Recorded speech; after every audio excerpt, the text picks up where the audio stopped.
Cose dicono dai 3G? Quando è un giornale radio non è di turno, manco a televisione nei più oggi, una domanda è all'ordine del giorno. Cosa dicono di nuovo anche i 3G?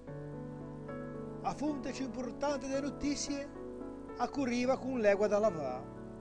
E tutta quella sorta di primizie, de lì, a trovava modo di giocare. Non arrivava così drente famiglie una specie di moderno gazzettino. Purtroppo da tante donne e tante figlie che cominciavano presto da mattina.